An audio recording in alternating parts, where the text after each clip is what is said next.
మహబూబాబాద్ జిల్లా CPM party జిల్లా 3వ మహాసభల సందర్భంగా జిల్లా డోర్నకల్ అజురియా ఫంక్షన్ హాల్లో సమీక్షించారు. మహబూబాబాద్ ప్రజల చిరకాల కోరిక బయ్యారం ఉక్కు పరిశ్రమను ఇంతవరకు పాలకులు నిర్మించకపోవడం సిగ్గు చేటని ఫైర్ అయ్యారు. గత పాలకుల నిర్లక్ష్యంతో డోర్నకల్ నియోజకవర్గం ఏమాత్రం అభివృద్ధి చెందలేదని తెలిపారు.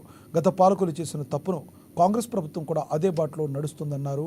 ప్రజలు ఎదుర్కొంటున్న సమస్యలపై కమ్యూనిస్టులు పోరాటాలకు సిద్ధమవుతామని తెలిపారు. మహబూబాబాద్ జిల్లాకు సంబంధించినటువంటిది ప్రధానంగా గిరిజన దళిత బలహీన వర్గాలకు సంబంధించిన అక్షరాస్యతలు కూడా వెనకబడ్డాయి. వైద్య రంగంలో విద్యారంగంలో కూడా వెనకబడ్డాయి.